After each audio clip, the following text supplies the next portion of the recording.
Ndabasuje kandi mbaye ikaze makuru agezweho ku butaka bwa Repubulika ya Demokarasi ya Kongo, aho leta ya Kinshasa ikomeje gutakambira umuryango w'ubumwe bw'Uburayi na Amerika kuba bahanira u Rwanda nyuma yuko uyu muryango w'abibumbye bw'Uburayi bwa Amerika watangaje ko wafatiye ibihano abantu 9 barimo abayobozi b'ihuriro rya AFC ribarizwa muri M23 ndetse n'umutwe wa FDLR urwanya ubutegetsi bw'u Rwanda.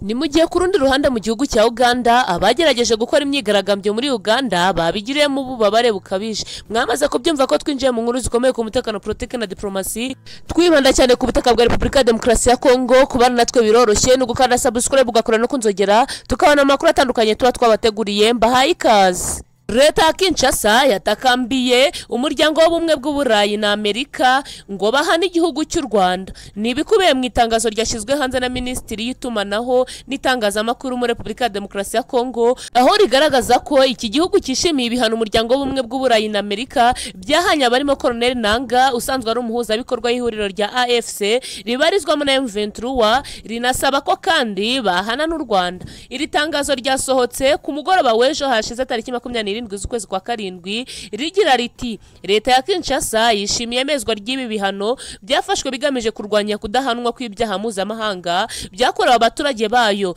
ndetse no ku butaka bwayo, kandi rikomeza rivuga ko ibi byaha bikorwa n'abarwanyi bisobanurwa birambuye muri raporo y'impuguke z'umuryango w'abibumbye kuri Fardc. Raporo iheruka gusohoka vuba aha ishinja u Rwanda kongera ingabo n'ibikoresho bya gisirikare muri RDC, gusa u Rwanda rwagiye rubihakana kenshi kw'ibyo igihugu kibashinja ari ubinyoma, ahubwo rugashinja Kinshasa gukorana bya hafi n'umutwe w'iterabwoba wa FDLR urimo abasize bakoze jenoside mu Rwanda mu 1994.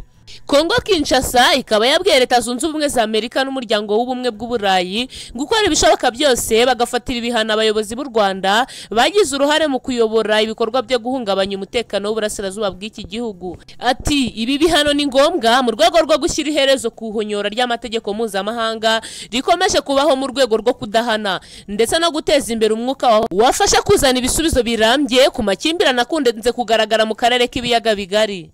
Tubibutsa ko Amerika itahanye abo muri AFC gusa kuko yahanye na Colonel Charles Sematama wo muri Twirwaneho. Mu bihano yabahanye kandi harimo kudakorera ingendo mu bihugu by'Uburayi na Amerika no kudahererekanya amafaranga hagati y'abafatiwe ibihano n'abaturiye hanze y'igihugu cya Kongo.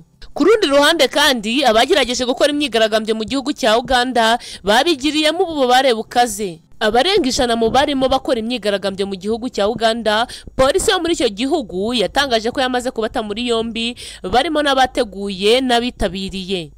Kitumu Rusoke, umuvugizi w'igipolisi cya Uganda, ejo hashize yatanze ubutumwa akoresheje urubuga rwe rwa X avuga ko mu batawe muri yombi harimo abafashwe ku itariki 22 na 24 z'uku kwezi kwa karindwi uyu mwaka. Anavuga ko aba bafashwe bazira kurenga ku mabwiriza abuza kwigaragambya.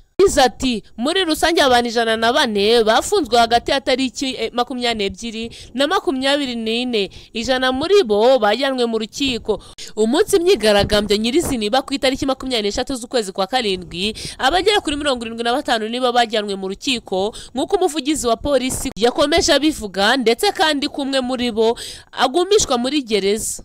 Perezida wa Uganda Yoweri Kaguta Museveni ku itariki 25 yasobanuye ko impamvu babujije imyigaragambyo kuba ngo nuko bamenye amakuru ko yateguwe nabi kandi ko harimo n'abanyamabanga bayihisha inyuma. Museveni yanashimiye abashinzwe umutekano barimo abasirikare n'abapolisi, abashimira kuba barahagaritse imyigaragambyo n'ikorwe, kandi avuga ko kuba barayikumiye itaragera ku nteko nshingamategeko nk'uko ababiteguye bari babiteganyije. Anavuga ko bakoze neza cyane. Nanone kandi ku rundi ruhande ndabasuje kandi mbaye ikaze makuru agezweho ku butaka bwa Repubulika ya Demokarasi ya Kongo, aho leta ya Kinshasa ikomeje gutakambira umuryango w'ubumwe bw'Uburayi na Amerika kuba bahanira u Rwanda nyuma yuko uyu muryango w'abibumbye bw'Uburayi bwa Amerika watangaje ko wafatiye ibihano abantu 9 barimo abayobozi b'ihuriro rya AFC ribarizwa muri M23 ndetse n'umutwe wa FDLR urwanya ubutegetsi bw'u Rwanda.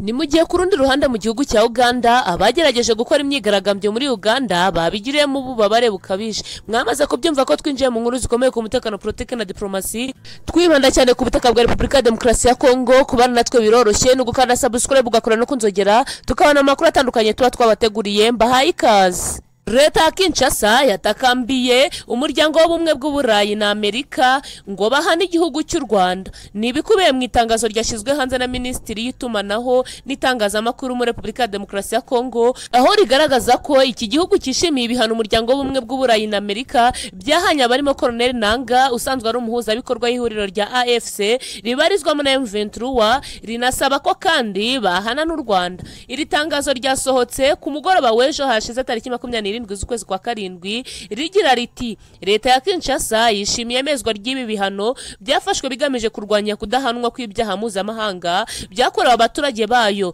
ndetse no ku butaka bwayo, kandi rikomeza rivuga ko ibi byaha bikorwa n'abarwanyi bisobanurwa birambuye muri raporo y'impuguke z'umuryango w'abibumbye kuri Fardc.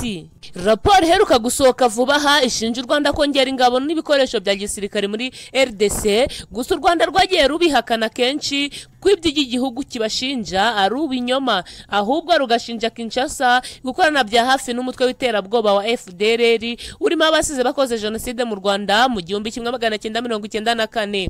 Kongo Kinshasa ikaba yabwiye Leta Zunze Ubumwe za Amerika n'umuryango w'ubumwe bw'uburayi gukora ibishoboka byose bagafatira ibihano abayobozi b'u Rwanda bagize uruhare mu kuyobora ibikorwa byo guhungabanya umutekano w'uburasirazuba bw'iki gihugu. Ati ibi bihano ni ngombwa mu rwego rwo gushyira iherezo ku ihonyora ry'amategeko mpuzamahanga rikomeje kubaho mu rwego rwo kudahana ndetse no guteza imbere umwuka wafasha kuzana ibisubizo birambye ku makimbirane akunze kugaragara mu karere k'ibiyaga bigari.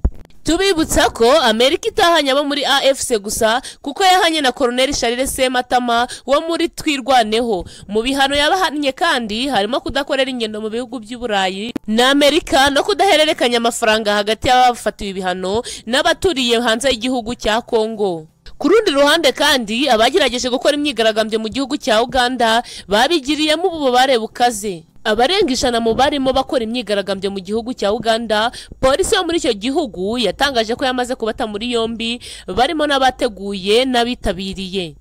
Kitumu Rusoke, umuvugizi w'igipolisi cya Uganda, ejo hashize yatanze ubutumwa akoresheje urubuga rwe rwa X avuga ko mu batawe muri yombi harimo abafashwe ku itariki 22 na 24 z'uku kwezi kwa karindwi uyu mwaka. Anavuga ko aba bafashwe bazira kurenga ku mabwiriza abuza kwigaragambya. Ati muri rusange abantu 104 bafunzwe hagati ya tariki 22 na 24, 100 muri bo bajyanwe mu rukiko.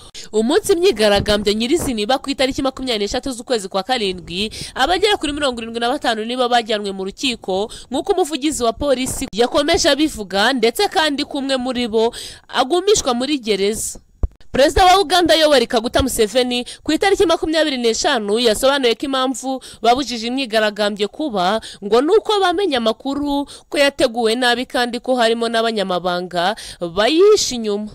Museveni yanashimiye abashinzwe umutekano barimo abasirikare n'abapolisi, abashimira kuba barahagaritse imyigaragambyo n'ikorwe, kandi avuga ko kuba barayikumiye itaragera ku nteko nshinga amategeko nk'uko ababiteguye bari babiteganyije. Anavuga ko bakoze neza cyane. Nanone kandi ku rundi ruhande Repubulika ya Demokarasi ya Kongo n'umutwe wa M23 batangiye ibiganiro by'ibanga bigamije guhosha amakimbirane amaze imyaka irenga 2 hagati y'impande zombi.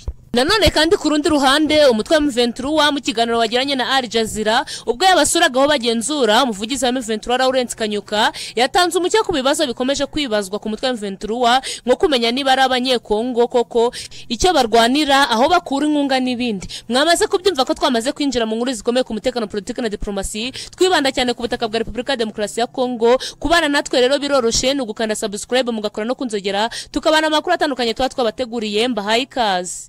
Leta ya Repubulika ya Demokarasi ya Kongo n'umutwe M23 kuva kuri uyu wa mbere ku itariki 22 Nyakanga batangiye ibiganiro by'ibanga bigamije gusha amakimbirane amaze imyaka irenga 2 hagati y'impande zombi. Ni ibiganiro biri kubera i Kampala muri Uganda ku buhuza bwa Perezida Yoweri Kaguta Museveni na Uhuru Kenyatta wahoze ayobora Kenya akaba n'umuhuza mu bibazo bya Kongo. Tabiri ibi biganiro ku ruhande rwa M23 barimo Colonel Rene Abandi wahoze ari umuhuza bikorwa ushinzwe gushyira mu bikorwa amasezerano y'amahoro uyu mutwe M23 wari warasinyanye na leta ya Kongo. Colonel Abandi wanigeze kumuvugiza M23 i Kampala ari kumwe n'abarimo Lawrence Kanyuka usanzwe ari umuvugizi w'ishami rya politike rya M23. Intumwa za leta ya Kongo ku rundi ruhande ziyobowe n'umuhuza bikorwa gahunda ushinzwe kwambura intwaro imitwe yitwaje intwaro ndetse no gusubiza mu buzima busanzwe abahoze ari abarwanyi bayo. Wahoze ari umuyobozi w'inama nkuru y'itangazamakuru n'itumanaho muri RDC yajyanye i Kampala n'abarimo witwa Matuwari Malungu kimwe na Okankwa Bukasa